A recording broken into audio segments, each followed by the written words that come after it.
tous repris la grille que j'avais écrite.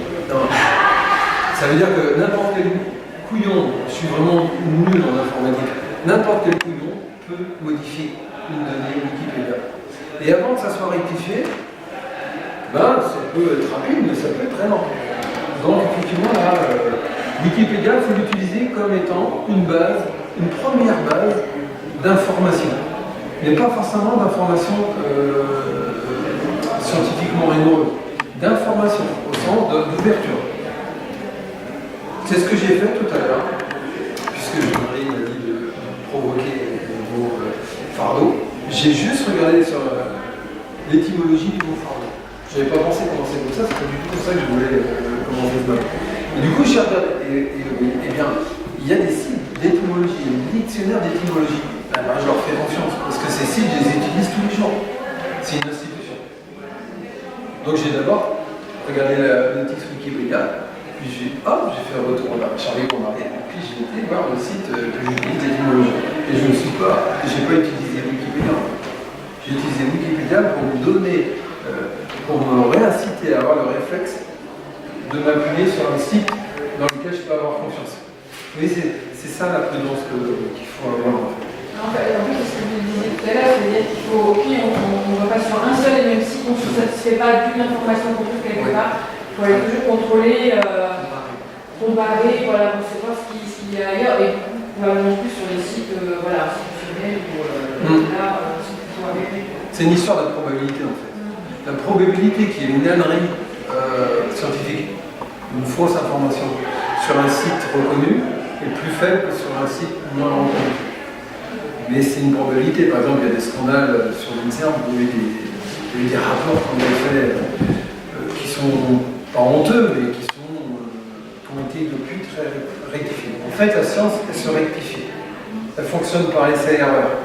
Et ceux qui n'ont pas fait d'études supérieures, ils ne savent pas. Mais même ceux qui font des études supérieures. Si tu ne fais pas une thèse, en gros, tu ne sais pas. Parce qu'on ne t'apprend pas. On te dit, la gravitation, c'est ça. Il y a une équation, c'est ça. On ne te demande pas de refaire l'expérience. En fait, il faudrait que vous refassiez l'expérience à chaque fois. Si on vous dit mettre cette crème-là, c'est bien, ben, il faudrait que vous vous appuyiez sur les auteurs qui ont appliqué la crème sur des malades et sur des non-malades. Sauf que la plupart d'entre nous, on n'est pas scientifique professionnellement. Donc on est obligé de se raccrocher à faire confiance à certains. Je vous rappelle, je ne veux pas trop distiller en vous le doute. Je vous rappelle que si vous avez un média, je pense à une presse nationale, qui publie une équipe de chercheurs a démontré que, ça c'est le plus dangereux, ça je vais dire sur Internet, une équipe de chercheurs a démontré que, qu'est-ce que vous en pensez? Quelle est votre réaction? Je vous ai dit, il faut être prudent. C'est imprécis.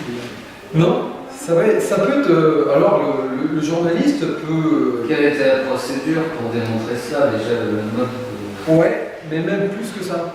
Parce que si tu n'es pas scientifique, tu ne vas pas pouvoir évaluer la méthode, le protocole. Ouais. En fait, alors j'espère ne pas vous troubler plus. En fait, quand il y a un groupe de chercheurs, le travail scientifique est toujours collectif. Donc, déjà, s'il y a un scientifique qui vous dit ça, ne lisez même pas l'article. C'est forcément. Ça risque. Grosse probabilité que ce n'est pas très intéressant. S'il y a un groupe de chercheurs qui s'appuie sur l'institution connue, l'INSERM, là déjà, on a ce que je vous ai dit tout à l'heure, prouve que, démontre que, eh bien en fait, vous ne devriez pas les écouter. Parce qu'en science, il faut une information est vraie jusqu'à ce qu'elle ne soit pas démontrée fausse.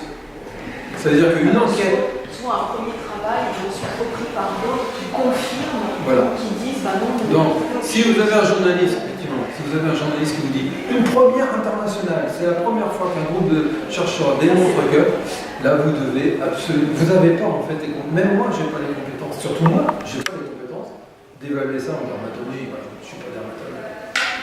Je n'ai pas participé au protocole. Donc, ça, c'est le truc le plus. C'est un peu d'épistémose que je vous fais, d'épistémologie ici. L'analyse du discours de la science. Mais c'est des réflexes que vous devez avoir en fait. Ça veut dire que rien n'est jamais gravé dans l'arbre. En science, jamais. Une théorie est valable jusqu'au moment où elle n'est plus valable. En même temps, on est bien habitué obligé à un moment donné de faire confiance à certaines démonstrations, surtout quand elles ont été répétées 2-3 fois par des équipes différentes à différents endroits. Et c'est la base du développement des médicaments, parce que c'est comme ça que ça procède. Sinon, on n'aurait pas de médicaments, parce qu'à chaque fois, à un moment donné, on n'a pas la vérité absolue que les gens. À un instant T, pendant une période. Un certain nombre de fois dans une certaine population définie.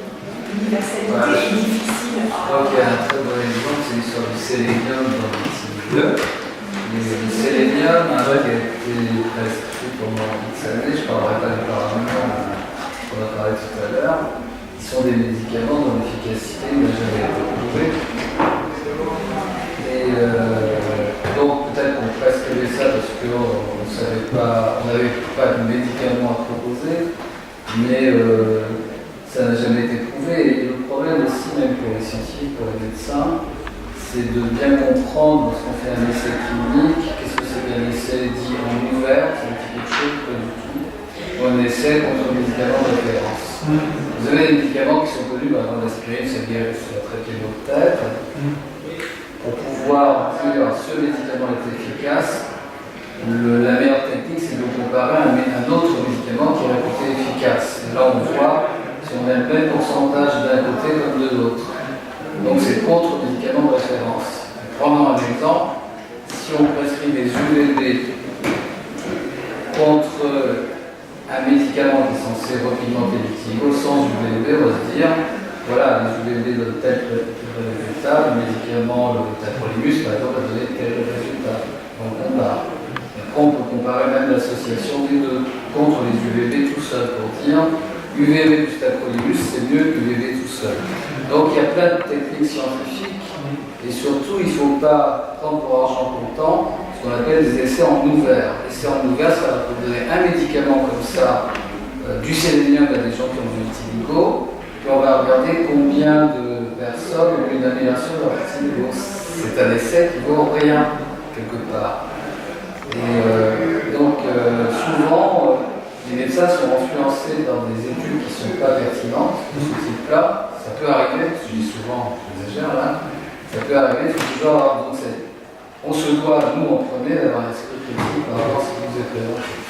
Et le pire dans tout ça, c'est que même si le médecin se prescrit quelque chose ou s'appuie et prescrit en s'appuyant sur une source qui n'est pas scientifiquement plus rigoureuse, ça peut quand même sauver le patient. Parce que dans le colloque singulier entre le soignant et le soigné, il n'y a pas que le médicament qui transite, il y a aussi la confiance qu'on a dans le prescripteur. Et la confiance peut être très très efficace, donc c'est encore plus compliqué. La difficulté d'être humain, c'est qu'il est, c'est un athée qui nous parle, il est croyant. Un de ses réflexes, c'est de croire, notamment en l'amitié, notamment en la compétence professionnelle. Et donc du coup, on fait tous confiance, qu'on le veuille ou non, à des gens à qui on attribue des compétences ou des connaissances. Et ça peut nous sauver. C'est ce que montrent les enquêtes. Les croyants vivent moins mal leur fin de vie que les non-croyants. Or, la croyance, c'est tout sauf la connaissance. C'est le contraire de la connaissance. Et pourtant, il y a des résultats très en termes de qualité de vie en fin de vie. Vous voyez, c'est le côté un peu compliqué de l'être humain, c'est que c'est un être sensible et très influençable par les symboles.